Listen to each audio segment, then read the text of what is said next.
Olá, bem-vindos à live Raio X 2023.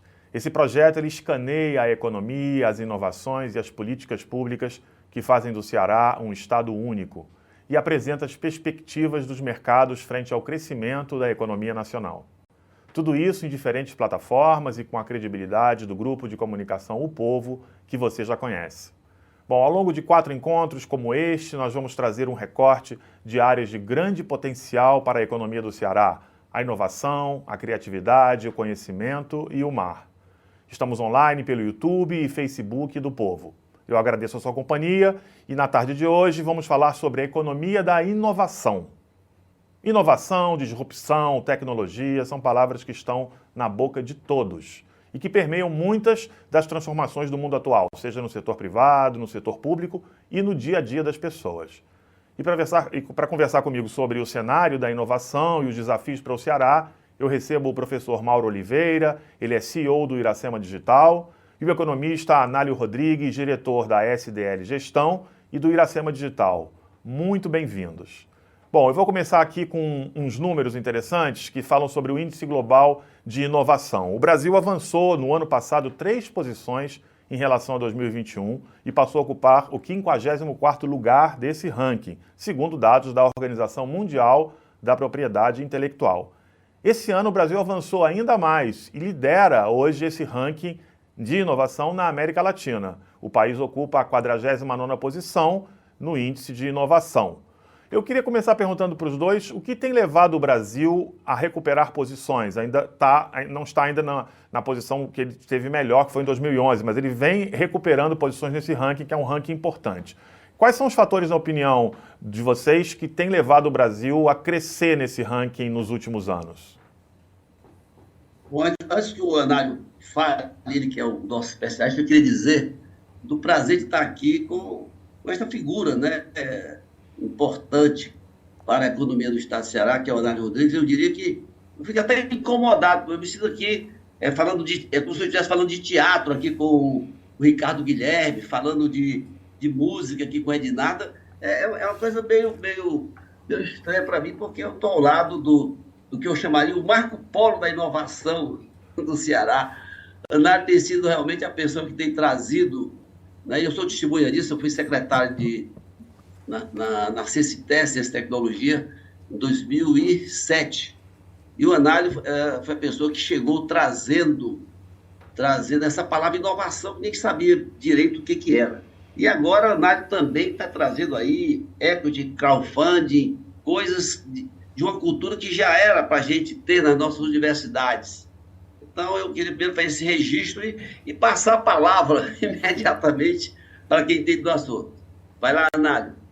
Bom dia, Mauro. Obrigado, Mauro. Essa gentileza dos amigos. Bom dia, ouvintes. Bom, o Brasil é retardatário, infelizmente, na questão da inovação tecnológica. Se você olhar, melhorando bastante, mas se você olhar os registros da patente, a demora no patente, o Brasil tem um celeiro de condições de fazer inovações assim, em quase todos os setores, do agro ao homem à lua, se nós pensarmos nesse campo vasto. Recentemente, né, introduzimos aí a questão do hidrogênio verde, a economia do mar, que são mais presentes, mas também tem a biotecnologia. E, por conta disso, perpassa aí as tecnologias das informações, que elas são como uma tecnologia transversal a todos os setores e modifica cada setor, né? O Brasil consegue caminhar ou deveria conseguir caminhar mais rápido, né? O que vem fazendo isso? Se nós olharmos o movimento, o Brasil passou por ciclos desde 2005, especificamente quando tivemos a aprovação em 2004 e a regulamentação em 2005 da Lei de Inovação. Daí para cá, houve um movimento para trazer o Brasil a patamares das grandes nações que desenvolvem, né, e aplicam, mais do que desenvolver, são duas coisas, né? Quando a gente olha os nossos modelos de inovação, muito concentrado na questão tecnológica das universidades, e as empresas agora, de fato, nós temos aí um cenário para trabalhar com isso. O que levou o Brasil a fazer? Se a gente também olhar esse cenário, são os investimentos, seja investimento público, seja investimento privado, ou, melhor do mundo, seria os investimentos combinados, né? Infraestrutura, né? Condições de financiamento, se a gente olhar recentemente, né, as agências, BNDES e FINEP, que são as duas principais agências brasileiras, financiam as empresas, financiam a questão da inovação tecnológica, um salto para 66, as duas conjuntas divulgaram que seria 62 bilhões de reais, né? A FINEP somente para os próximos anos seria 42 bilhões de reais. Então, se a gente olhar esse movimento, e o que é bom, voltando à sua fala aí, o que é bom isso é que a palavra inovação tecnológica, ela está na boca de todo mundo.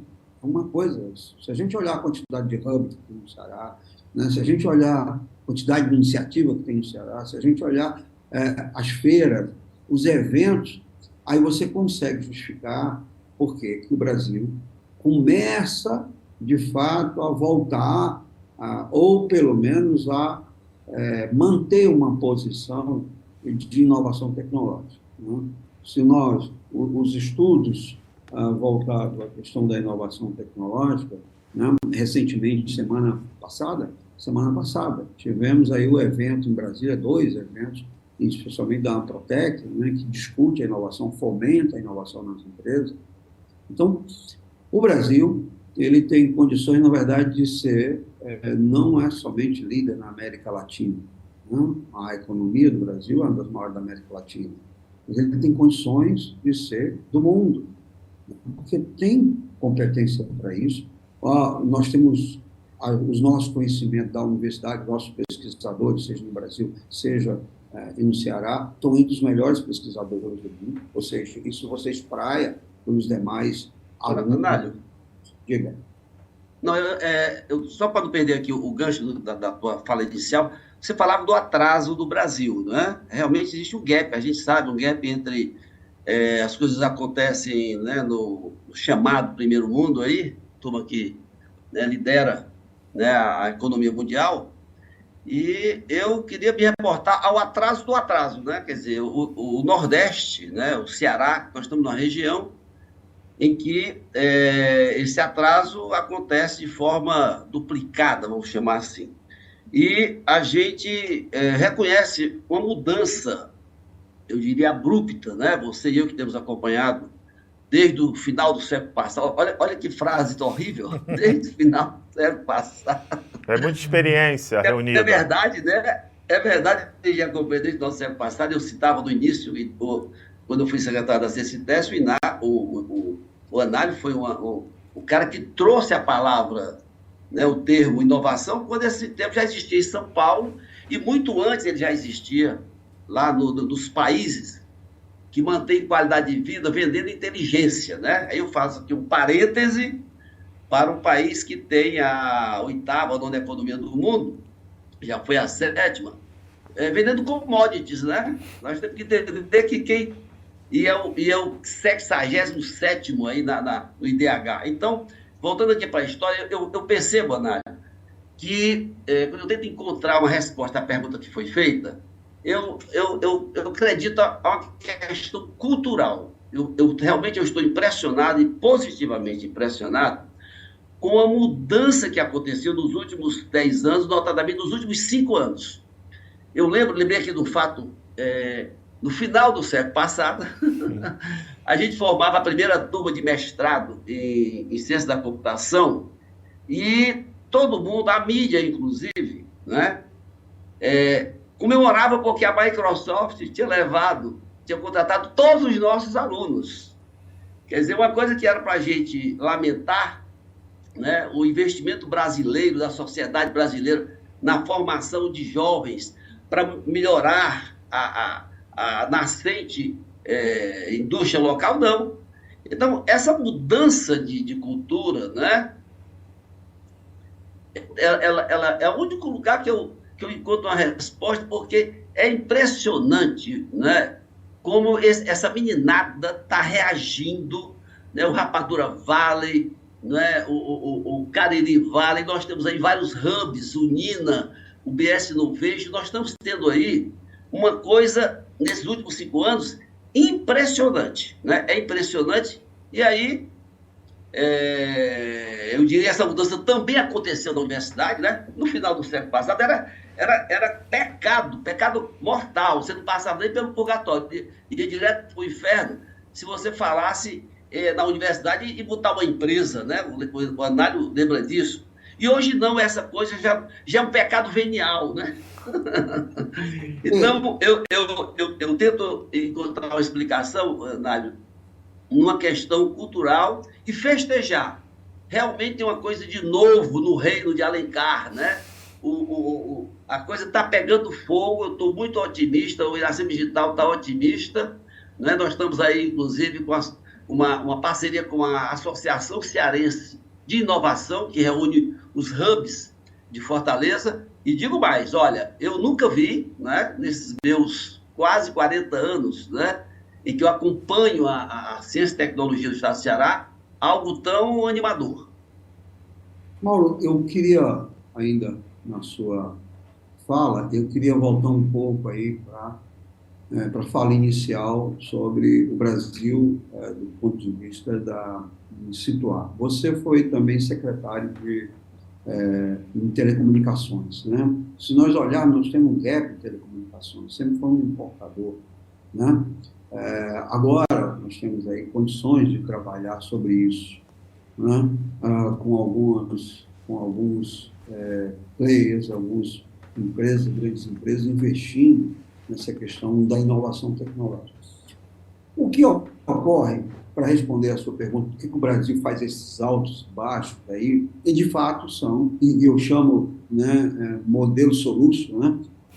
Um espaço maior, dá um soluço aqui, ocorre um crescimento, mas que agora ficou mais fácil falar de inovação tecnológica. Se a gente lembrar, há pouco tempo atrás, nos anos 2000, né, 2002, essa sua pergunta, né, não existiria. Primeiro que não teria um programa igual a esse para falar de inovação, economia e inovação, e há 20 anos atrás, o que eu acho fantástico. Aí corroboro com o Mauro aí, que é a questão da surpresa boa. Um programa como esse, que fala de economia, fala de inovação, fala de crescimento, fala de economia do mar, que é uma coisa que é bem mais antiga, mas só agora está vindo, né, junto com a gente, né? Se a gente olhar os nossos manuais de economia, os nossos manuais, tem lá a economia do mar como uma referência, mas só agora ela está, né, sendo colocada no Brasil, né, que tem comunidades para isso, que está sendo diferenciado, tem cooperação com a Europa. Então, quando a gente olha para o Brasil, né, e olha o que pode ser feito, que vai desde da mineração, nós inovamos pouco no ferro e aço, enquanto os Estados Unidos têm um instituto para inovar de ferro e aço, o Brasil não tem nada, tem algumas universidades, né, alguns departamentos da universidade, poucas empresas, né, fazem inovação. Ultimamente, quando você olha as inovações nesse segmento, eles estão concentrados no desenvolvimento de tecnologia da indústria 4.0. Né? Então, esse conjunto de coisas é que faz com que o Brasil ele faça os altos e baixos, né, do índice de inovação. Nós não temos um mercado de patentes para comercializar. Não temos. A empresa, a indústria, faz uma patente e deposita essa patente no INPI, né? O nosso mercado é pequeno, compra e venda de patente, quando comparamos com as outras economias, né? Referência sempre à americana, mas depois à europeia, nós temos um mercado baixo. Então, isso é um retrato do que as empresas, de fato, são... a inovação não é uma estratégia que deveria ser. Né? No nosso... Mas, Análio, será que é porque não falta uma política pública que acelere esse processo? Porque eu falei antes da questão cultural, né? Mas olha só, a gente sabe muito bem, tem uma história que eu gosto de contar sempre em programas como esse que você falou, que no passado não eram, né, não existiam. Eu lembro bem, o Cláudio Lenzi, né, que todos nós conhecemos, que é um dos maiores físicos do país, né, o cearense Cláudio Lenzi, ele me conta uma história que o Davidovich, que é um físico que era secretário de São Paulo, numa reunião no governo de São Paulo, não lembro já o nome do governador, era uma reunião para reduzir gastos, né? E o governador, isso tem uns 30 anos, essa história, 20, 30 anos, e o governador começa a reunião dizendo o seguinte, tirando a FAPESP, né, que é a FUNCAP de lá, onde é que vocês, secretários, propõem fazer os cortes? Olha só, essa história que é verdadeira, porque foi contada por pessoas de confiança, ela revela, né, a importância da mentalidade, uma história que tem 30 anos, da mentalidade, né, que o governo da época de São Paulo tinha, e com certeza isso se traduz em políticas públicas, né? Então, é uma política pública, sempre foi de São Paulo, investir na pesquisa. Então, eu vejo que nós estamos vendo um momento de oportunidades, que eu falei há pouco, mas eu até te perguntaria, Ana, você não acha que nesse carro, né, nesse carro com velocidade, a gente podia colocar uma gasolina azul ou aditivada?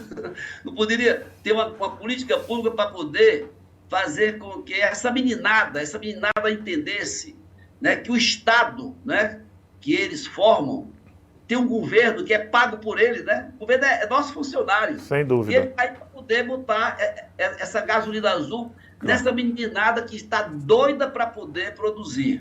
Antes do professor responder, eu queria fazer um comentário que é muito interessante essa tua visão da política pública, porque a gente está falando de inovação. Quando a gente está falando de inovação, gerir também você gerir bem, fazer uma boa gestão também é inovar, né? A inovação na gestão pública também tem que estar presente. Essa coisa do investimento, inovar na gestão pública é gerir o Estado de uma maneira que incentive a inovação, ou seja, está tudo ligado. E depois eu também queria falar sobre a lei da inovação. Tem muita gente perguntando o impacto dessa lei da inovação, se ela é uma lei que está sendo aplicada, quais foram as vantagens dela, ou os atrasos, ou o que não foi resolvido com isso. Aí a gente entra nessa seara das políticas públicas, que é muito importante. Perfeito. Se nós olharmos o mundo, né, não temos inovação sem dois componentes básicos. Política pública, que incentiva, né? Por isso que nasceu a questão das patentes, é uma política pública para gerir. O modelo de gestão, como você bem falou, modelo de gestão de negócio, de gestão, é uma inovação, né? Agora, eu queria voltar um pouquinho só para a fala do professor Mauro. Mauro, ao invés de ser gasolina azul, que tal se a gente inovasse e colocasse a economia do hidrogênio, né? Que mistura o tema do programa, né? Olha, essa pergunta nós combinamos, olha como deu certo, viu? Essa pergunta. Inovação e economia, que é o tema do programa, que é uma coisa, repito, fantástica. Então, com certeza, Nário, com certeza.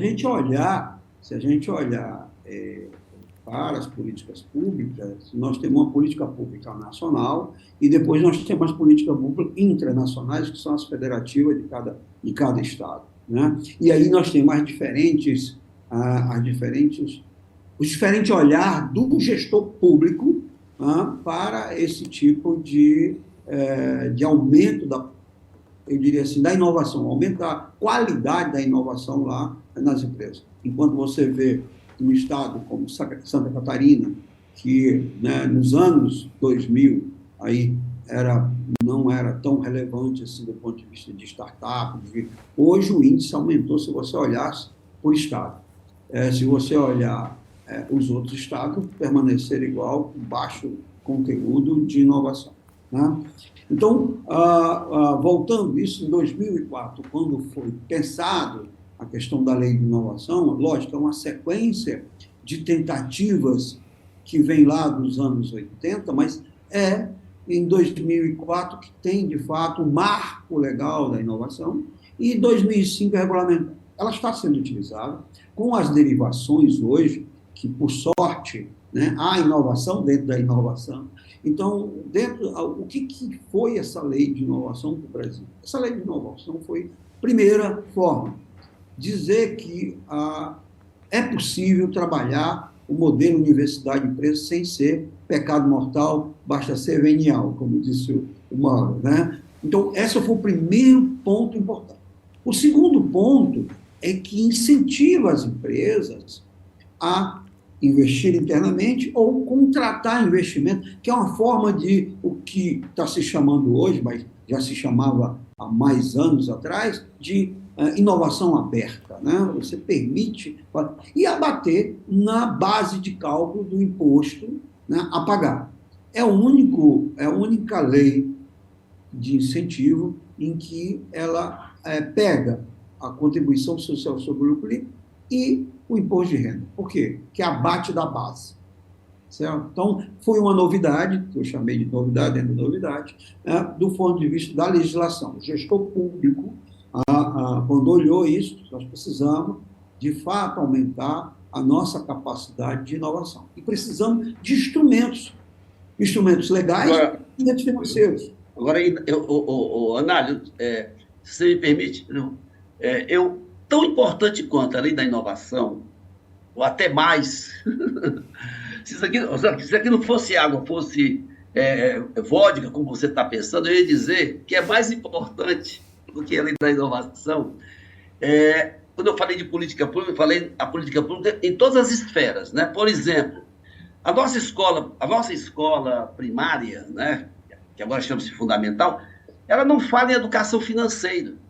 É um absurdo, né, que hoje em dia a gente ainda não tem educação financeira. A nossa universidade não fala em equity crowdfunding, né, que é uma coisa que você, né, tem PhD. Então, de repente, você tem, no ensino fundamental, médio e superior, você tem um jovem sendo formado em outro planeta, né? Eu diria em outro planeta, porque essas coisas que são do cotidiano é a escola da vida que, na verdade, tem ensinado o pessoal a fazer, né, a tal da educação financeira. Aliás, não tem ensinado, porque hoje você tem a população brasileira endividada, né? Nós temos aí o superendividamento, que é escandaloso, né?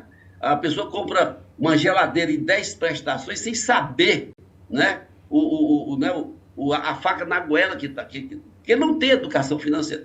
Então, eu até te pergunto, né, assim, você não acha que essa política pública ela podia acontecer desde a escola até os incentivos? Quer dizer, o governo em todas as suas 3 esferas, no caso do Ceará, vamos falar do Ceará, teria uma oportunidade de estar, antes dessa meninada, né, ser, digamos assim, fermentada pela escola da vida, se ela já na universidade, no ensino médio, no ensino fundamental, já entendesse que tem que fazer as contas. Para encerrar aqui meu exemplo, a minha neta Laís, eu resolvi dar uma mesada para ela e eu desconto o que eu compro no shopping da mesada. No dia que eu comecei a fazer isso, ela começou a levar uma calculadora o shopping, e ela demora até o que ela comprava em 1 minuto, agora ela compra em 10, 15, 20 minutos. Então, isso é muito importante dessa nova cultura, dessa nova oportunidade que está por aí. Mauro, o que nós fazemos com as políticas públicas, né? As políticas públicas servem para nortear. Elas não servem ou não deveriam servir para reprimir, certo? Elas servem como orientação. Você vai fazer o que deve fazer. E voltando à lei de inovação, se você olhar, houve várias derivações, inclusive com impacto na escola, na formação, que antes não existia cadeira de empreendedorismo. Você já tem cadeiras de empreendedorismo, já tem cadeiras de negócio dentro de algumas escolas. Se você olhar a partir dessa discussão e da regulamentação da lei, né, nós temos, por exemplo, uma lei, uma coisa boa que regula o nascimento de empresas chamadas startups, empresas de tecnologia. Mas se você olhar no mercado, pouca gente conhece, pouca gente se utiliza, porque é uma lei recente, né? Até pouco tempo era uma dificuldade na Receita Federal, uma dificuldade no banco. É a política pública para isso. E que impacta no jovem que quer começar um negócio, precisa saber. Né? Então, quando nós olhamos a questão das políticas públicas, elas têm um regulamento, mas falta expandir o conhecimento disso. Então, nós temos dois modelos aí. Um é que é possível, se você olhar na escola, e você é um defensor disso, quando a gente lê e olha seus artigos, até com frequência, né? Você defende a escola que queremos, você defende a escola da vida, você defende a escola de criação de um ser mais completo do que um ser induzido. Né? As nossas escolas sempre criaram, né, empregado, nunca criaram pessoas com capacidade de decidir se quer ser empregado ou quer ser empreendedor. Né? Então, voltando aqui e misturando um pouco dessa questão da lei de inovação, se ela funciona, eu digo que sim, foi um marco interessante. Ela tem desdobramento, por exemplo, dentro desse desdobramento, você tem um modelo que há muito se discute, que é compras públicas. Tá certo? Nenhum gestor sabe, Mauro, você sabe disso. O gestor, qual dos gestores hoje, de qualquer federação, de qualquer estado federativo, qual dos gestores hoje utiliza na plenitude essa lei? Eu não conheço, tá certo? Infelizmente não conheço. Então, você não tem o pessoal preparado, né? Embora exista a regra para você usar, existem condições para você usar, né? Que envolve o quê? Envolve a educação, evidentemente, que precisa se atualizar, né? Precisa pensar, envolve a questão dos regramentos técnicos, que é uma necessidade que não está no mercado. Por que essa lei foi colocada aí? Porque é o seguinte, a ideia é que o órgão público, o gestor público, procure uma solução que não está no mercado, ao invés de fazer uma licitação, convide uma, duas, três empresas e diga, está aqui o problema, encontre a solução. Né? E é possível. Esse é um modelo, por exemplo, que o americano sempre adotou quando queria colocar as empresas dele mais competitivas. Certo? Por que fazia isso? Porque dava a base inicial, corria o risco com o empreendedor, com o empresário, para que ele pudesse trazer riqueza para a nação, para aquele Estado que estava apoiando. Então, encontrava duas soluções. Tornava a empresa competitiva e criava uma solução que a própria empresa dizia como referência que estava sendo usada em tal lugar. Por quê? Porque, invariavelmente, a questão passa por uma pequena empresa, uma startup, vender para o primeiro cliente, que é uma dificuldade. Você vendeu para quem? Eu não quero ser o primeiro a comprar. Então, quando você tem os instrumentos legais, quando você tem um marco como a lei de inovação que permite, a lei de inovação, por exemplo, permite que uma grande empresa, a partir da legislação, aporte recursos numa startup, numa tecnologia e fique com ela ou não.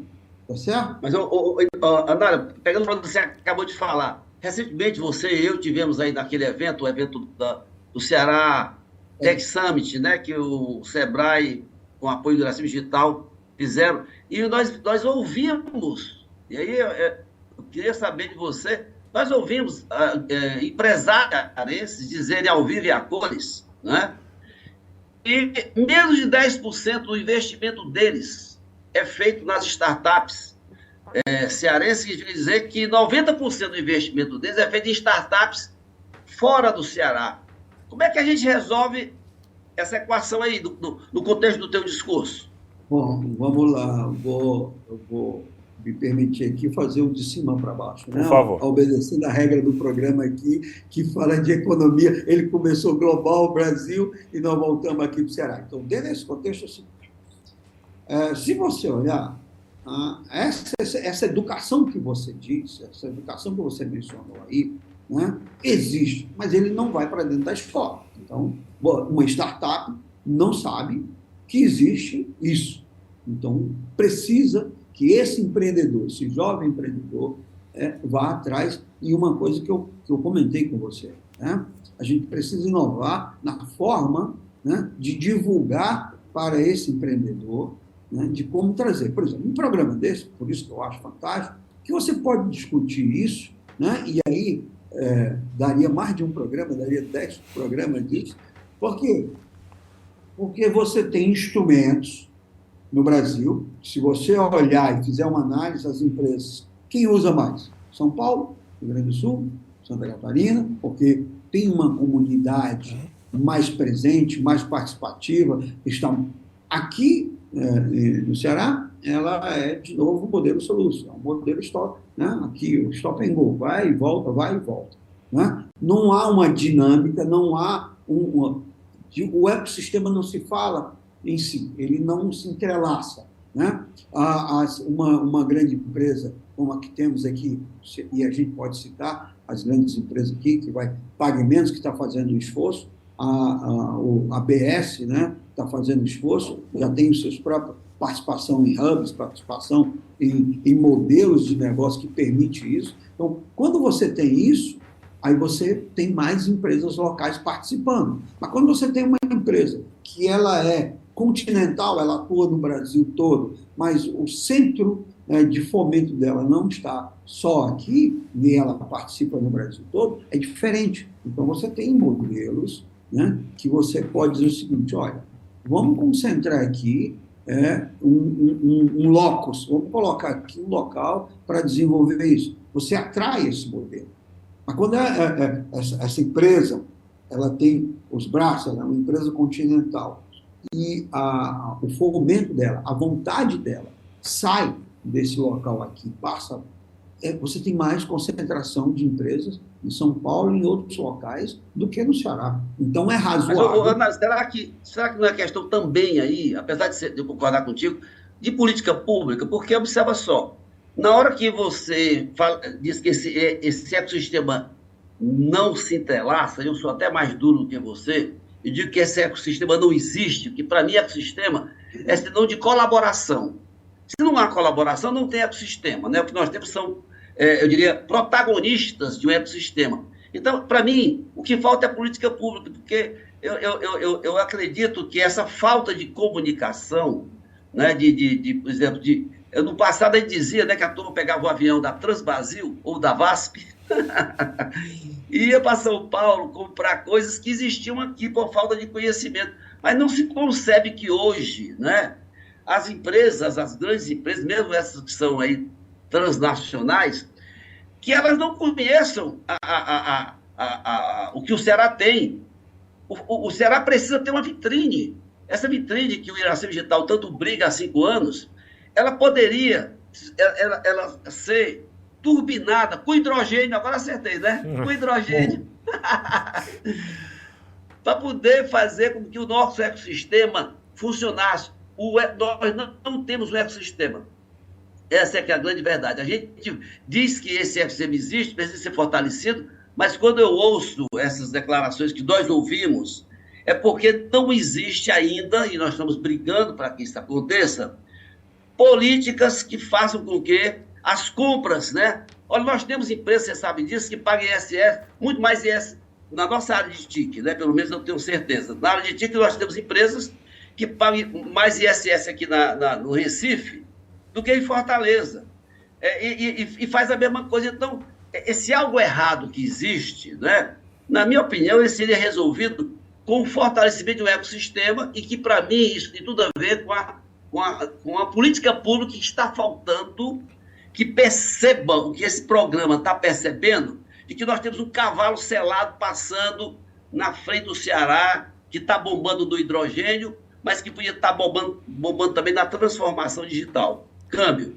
Mauro, só um segundo, professor, eu vou um pouquinho mais além. A gente está falando de Estado, né? A gente está falando de intercâmbio, a gente está falando de ecossistema, São Paulo, os grandes centros do Brasil se comunicando com o Nordeste. E eu queria um pouquinho mais além. A gente está vivendo hoje um mundo numa situação bastante conturbada, né? Uma geopolítica se transformando de uma maneira muito forte. E a gente tem essa necessidade, eu sinto que tem essa necessidade, não só o Brasil, toda a região, de uma maior integração, né? Estamos falando de Mercosul, América Latina. Então, eu também queria entrar nessa discussão de até que ponto é importante para o Brasil, para o Ceará, uma integração maior. As fronteiras estão derrubadas. Hoje a gente se comunica com todo mundo. Você não precisa ir para outro país para fazer negócios com eles. Você faz tudo online. Isso também seria importante, né? Talvez um fortalecimento da América Latina, da América do Sul, aproveitando esse desenvolvimento de inovação, né? Também com necessidade de política pública, óbvio. Vamos lá. Eu queria pegar sua fala, que é interessante, porque ela, de fato, o locus físico não é mais importante, né? De fato. Agora, vamos olhar o que nós temos já há muito tempo, né? Política pública nós temos. O que nós não temos é um gestor público que olha as políticas para um modelo mais abrangente. Eu digo isso porque é o seguinte: se nós estamos olhando a integração Mercosul, demora, né? Nós não temos uma política de integração de fato, né? Ainda tem barreiras para vender, né? Quando você começa a vender demais para a Argentina, não existe como, né, taxas, tá certo? A Argentina agora não tem dólar para comprar, então tem uma desigualdade. Se você vai olhar no Uruguai, ele bota uma bandeja lá, recebe para você, que você investe, com um imposto único, um IVA único, baixo, que você vai... E é o que as empresas brasileiras estão indo. As empresas brasileiras estão indo para o Uruguai. Por quê? Porque lá é bem-vindo, é recebido e é acesso, e tem espaço para fazer. O Uruguai quer gerar receita, porque como o mercado é pequeno, coloca lá e exporta, e vira uma plataforma disso. Então, o que a gente precisa, o que nós precisamos entender, é que a América Latina ela tem uma desigualdade econômica, né? Isso está também em nossos manuais de economia, né? Esse equilíbrio, né, ele tem a ver com equilíbrio econômico e equilíbrio político. E nós temos, quando a gente olha, nós temos os dois, nós temos desequilíbrio econômico e desequilíbrio político. Então, essa integração ela vai se dar de forma mais lenta, diferente quando a gente olha os outros blocos, né, de como se integraram. Só para você ter uma ideia, né, o Chile faz parte, né, do mercado norte, né, está lá com os Estados Unidos, ele faz menos parte do Mercosul do que do norte, né? Então, por quê? Porque fica mais fácil trabalhar com ele lá. Então, quando nós olhamos, é possível, né, esse desenvolvimento. Uma coisa que nós fazemos, temos que separar os mercados que eu chamei de locus físico para ele dentro da internet. As TI, as empresas de TI permitem isso, né? Nós temos algumas empresas aqui, por exemplo, no Ceará, que a base é aqui, mas eles vendem para o mundo. Tá certo? Por que vendem para o mundo? Porque pagam melhor. Tá certo? Se você... E ninguém sabe, né? Pouca gente sabe que tem uma empresa, duas aqui, que vende para o mercado mundial e a sede fica em Fortaleza, tá certo? E trabalha com uma equipe fantástica. Então, essa integração, essa fluidez de mercado, em que as trocas entre as nações podem ser mais tranquilas, não são por conta dessa desigualdade. Uma desigualdade econômica e, por vezes, uma desigualdade política, de diferente forma. Então, se nós olharmos o tamanho do Uruguai e Paraguai, né, em relação ao Brasil, é pequeno, né? O Brasil... Bom, Andalho, você falou em desequilíbrio, né? Aí não tem como eu remeter aos dois Brasis que a gente convive, né? Se você fizer uma enquete, por exemplo, na turma que tem startups, que fala essa linguagem do Capital Venture, do Equity Calvary, faça uma enquete e você vai ver esses dois Brasis que a gente convive, né? Ou seja, por mais que nós tenhamos no Ceará tido, né, um avanço fantástico na educação, mas a gente sabe que nós temos aí, primeiro, a falta dessa política pública que eu falei, e nessa falta de uma política pública, nós temos esse...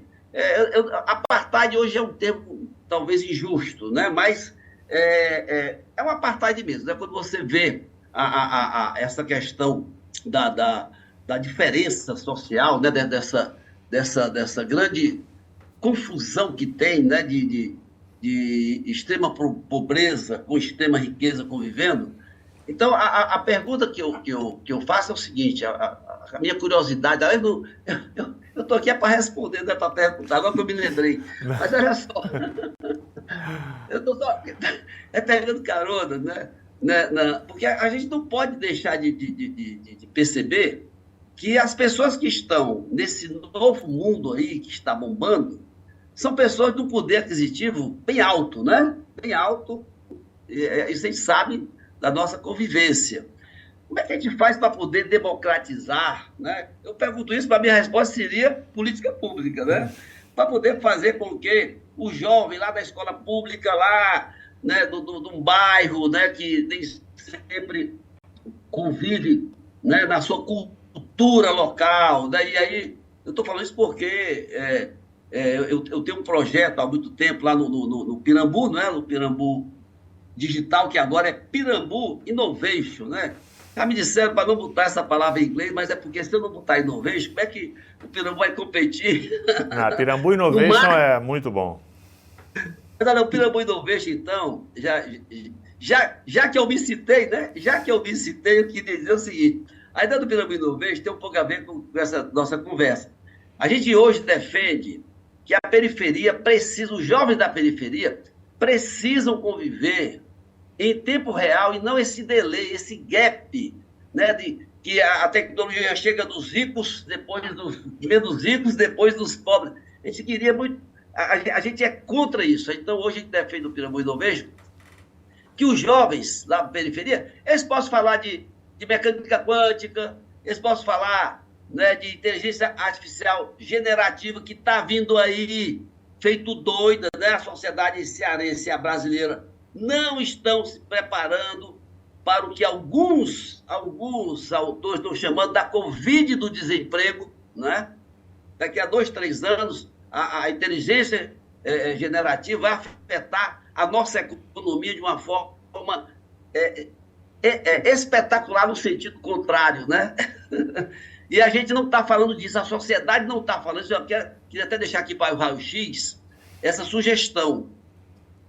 É urgente que a sociedade cearense, né, fale sobre esse assunto, que nós ficamos muito felizes no Iracema Digital, porque no dia 11 de outubro tivemos uma reunião com o governador Elmano e eu fiquei muito surpreso positivamente, porque a primeira fala do governador após a apresentação do Iracema Digital foi exatamente nesse tocante de que a sociedade cearense, a brasileira naturalmente, a mundial, né, além do aquecimento global, que já tá à flor da pele, né, nós temos que falar dessa questão da Covid do desemprego, que vai afetar a economia, em especial dos países despreparados, né? Vai afetar muito mais os países despreparados, né? Que têm economia baseada em commodities, que não vendem inteligência, né? Que não vendem inteligência como os nórdicos fazem para manter a qualidade de vida que eles oferecem. Então, eu deixo aí para o raio-x como sugestão de tema, né, para uma próxima oportunidade. Mauro, eu queria aproveitar a fala, as duas falas iniciais. É o seguinte, eu repito que política pública nós precisamos, né, que o gestor olhe como a política pública pode contribuir. Se você olhar aqui, no início do programa, falamos de economia do mar, que o Ceará pode fazer tem um mar fantástico, tem gente, tem condição de fazer. Tá certo? O Ceará é para ser, e vai ser, um dos estados mais ricos desse país. Pode escrever aí, irmão. Por quê?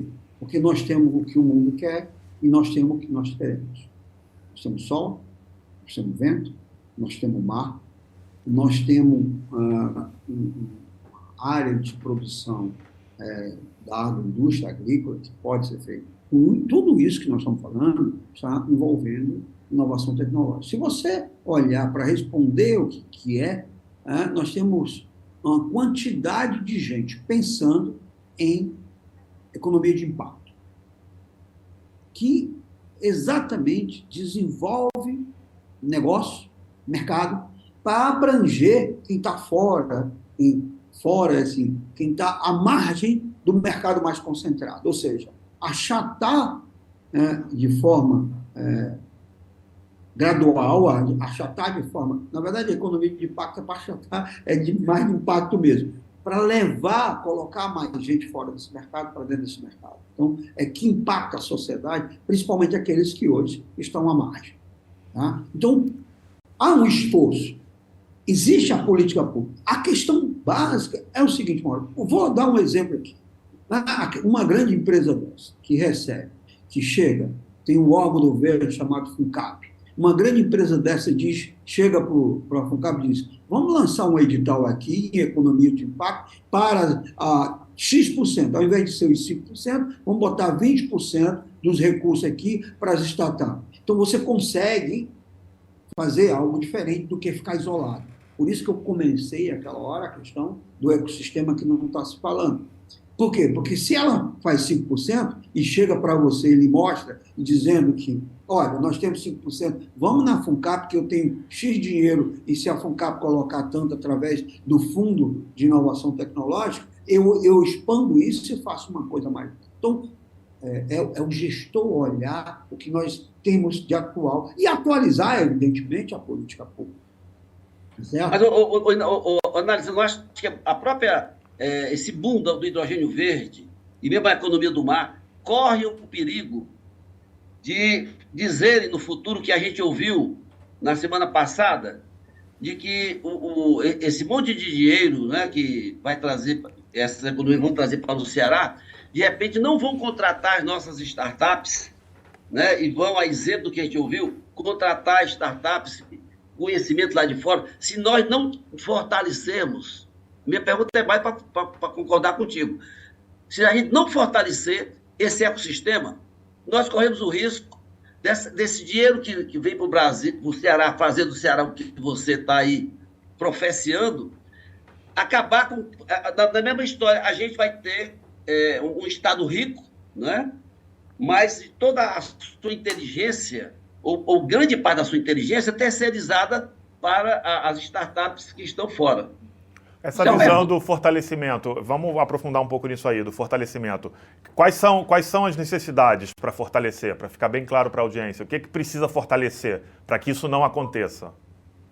Vamos lá, eu repito, nós temos as políticas públicas. O gestor precisa olhar isso. O gestor público precisa ser educado para olhar o Estado. E o Estado é o quê? O Estado nosso é desigual. Você vai no Cariri, você vai no Centro-Sul, você vai um pouco lá para o Norte, o Noroeste. Então, você tem uma condição diferenciada, tá certo? Dentro do Estado. O que ocorre? Quem vem para cá, se você olhar o hidrogênio, nós não temos um laboratório nem para certificar a qualidade. Então, o gestor público pode, por exemplo, e aí, respondendo o que está faltando, é um laboratório para fazer a aferição da qualidade. Nós não temos. Nós não temos na UFC, nós não temos na UES, não temos na Unifor, tá certo? Qual é? Se é um laboratório para fazer essa gestão da qualidade, a gente não tem como ser competitivo. Então, você vem para cá, quais equipamentos? O gestor público tem ferramentas que podem incentivar o nascimento de uma rede de fornecedores de tecnologia aqui, tá certo? Você tem a grande empresa, tá certo? Como as grandes empresas fizeram em outros locais, e precisa trazer o fornecedor para que a tecnologia possa ser próspera aqui. Então, Mauro, aí respondendo você e respondendo ao que falta, a pergunta do que falta. essa política pública nós temos, porque nós temos vários modelos disso.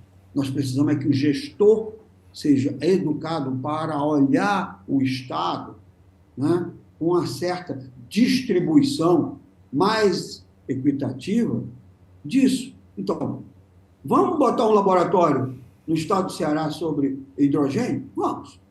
Mas, Análio, o Iracema Digital, agora eu vou responder a pergunta que mais uma vez, eu me lembrei que eu estou aqui para responder. Não, tá ótimo. Aqui é um bate-papo. Não, mas essa pergunta que você fez, é importantíssima a sua pergunta, porque o Iracema Digital tem uma proposta.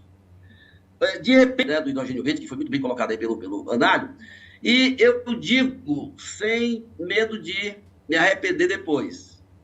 O modelo público não tem agilidade,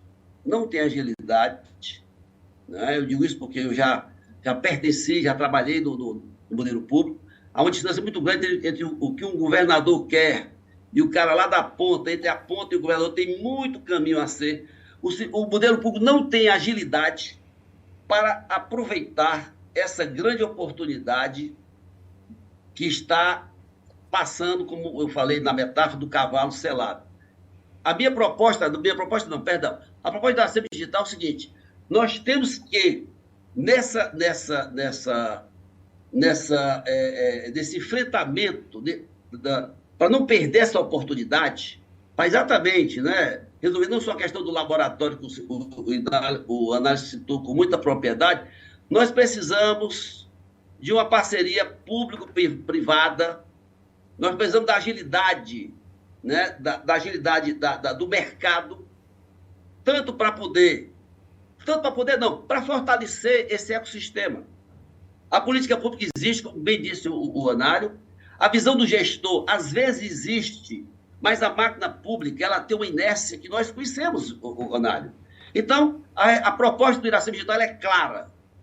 Iracema Digital, uma instituição privada sem fins lucrativos, que tem aí a colaboração de vários especialistas, inclusive do Análio, ela se oferece, né, está se oferecendo ao poder público, pelos 5 anos que ela tem demonstrado competência em fazer essa intermediação, essa articulação. A palavra é articulação.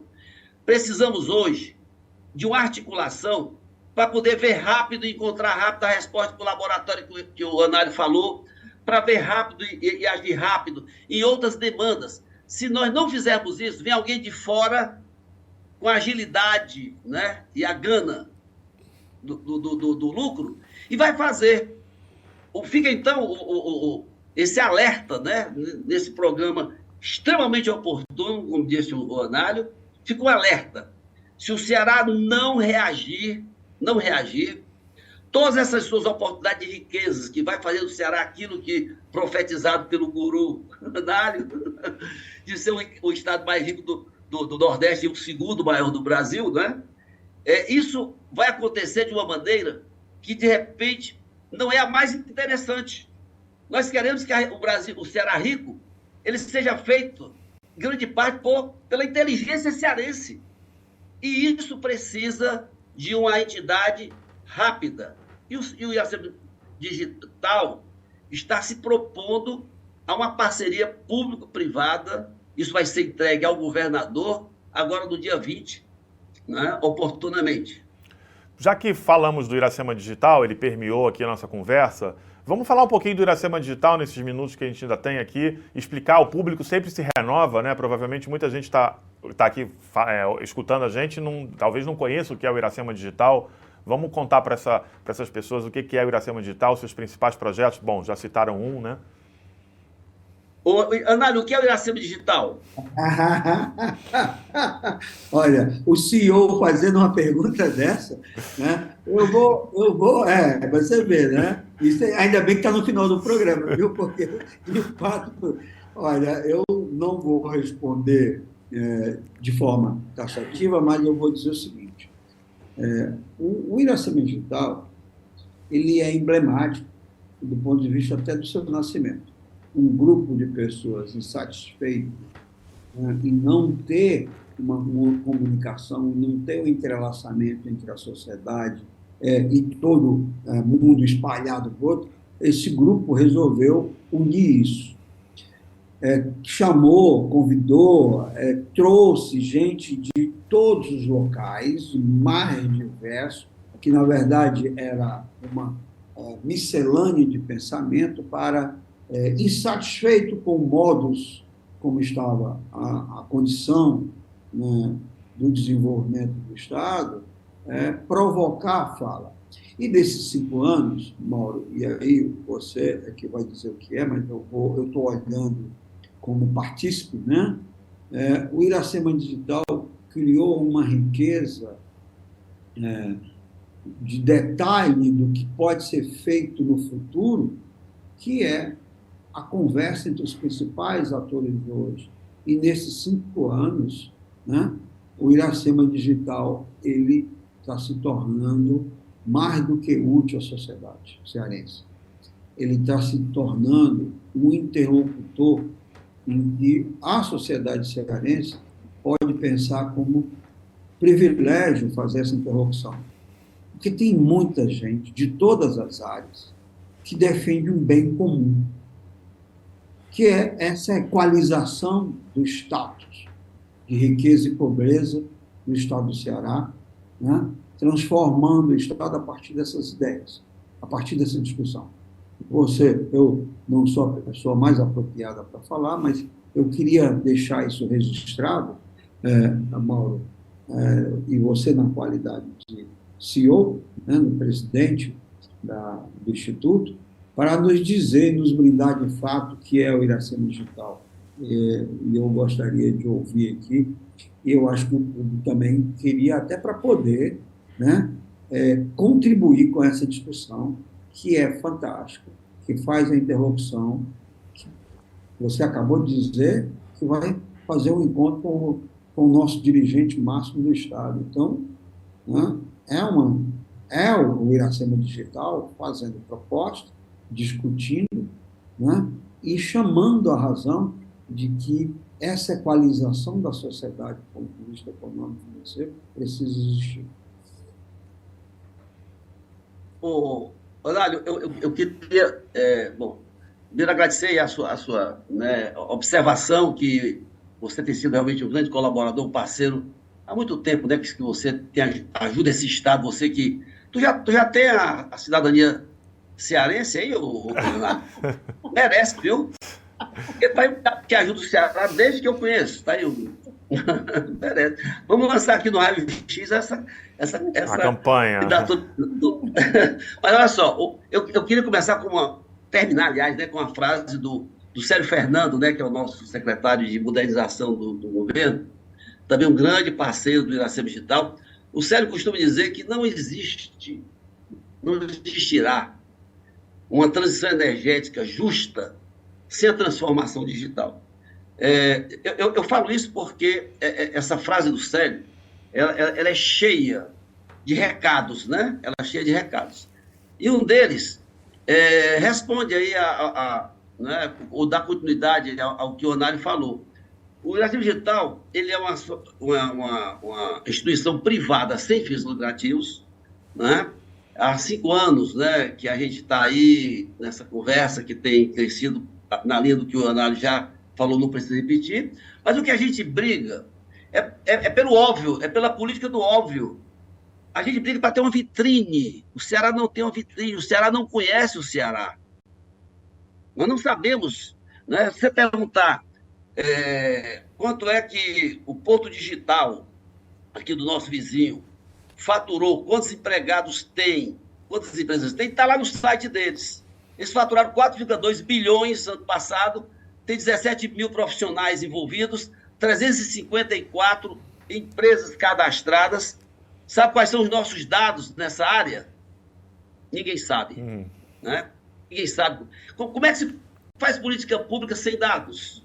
Então, o que a gente quer é mais do que isso, é mais do que ter dados. Né? A gente quer que o Ceará tenha uma vitrine, né? Como eu disse na reunião lá com o governador, para quando um marciano chegar para investir no Brasil, ele nos veja. Hoje o marciano, ele não nos vê, ele vê individualmente, né? Nós temos aí a Arco, né? Que foi a nossa o nosso primeiro unicórnio, né? Que, aliás, se você perguntar por aí sobre a Arco, o pessoal vai dizer que é uma empresa paulista. Porque quando eles estavam lá, venderam há uns anos atrás entrar na Nasdaq, né?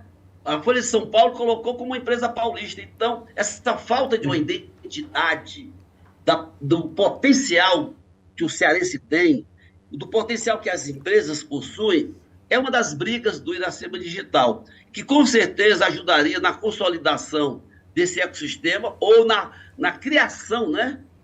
Na criação, aí depende da visão de cada um. Ajudaria na mitigação do que a gente ouviu, que doeu no ouvido do Anário, ouvir empresários cearenses dizerem que menos de 10% do investimento deles é feito em startups locais, por várias razões, por falta dessa integração, né? O Iracema Digital, então, se apresenta para a sociedade cearense para ajudar, né, no governo, né, a efetivação de políticas públicas com o objetivo, né, da gente não perder as oportunidades.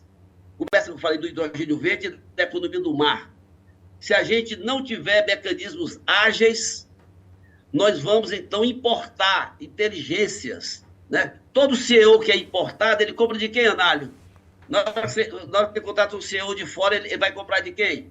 Comprar de fora, né? Claro, claro. Agora eu pergunto, a máquina estatal, ela não tem essa agilidade. Por várias razões que fogem ao objetivo desse programa, a máquina estatal não tem essa agilidade. Precisamos de uma parceria público-privada para poder fazer essa intermediação entre o que o pessoal chama na tríplice hélice, do governo, a academia e o mercado. E botarem mais uma hélice à sociedade, para que ela seja uma transformação digital justa. Não se faz transformação digital dentro de gabinete. Com certeza, e é muito importante o Iracema Digital para esse processo, e a gente espera que consigamos avançar com o desenvolvimento também de redistribuição de riqueza nesse país e no Ceará também, né? Bom, chegamos ao final dessa live do Projeto Raio X, onde abordamos o tema economia da inovação. Faltou muita coisa para falar. Bom, contamos aqui com a participação do professor Mauro Oliveira. Ele é CEO do Iracema Digital, e do economista Análio Rodrigues, diretor da SDL Gestão e do Iracema Digital. Muito obrigado pela sua companhia em mais uma edição do Projeto Raio X 2023. Lembrando que todos esses conteúdos podem ser acessados na plataforma do Projeto Raio X, que é especial.upovo.com.br/raio-x. O Projeto Raio X conta com o patrocínio do SESI, SENAI e SEBRAE. Obrigado e até a próxima.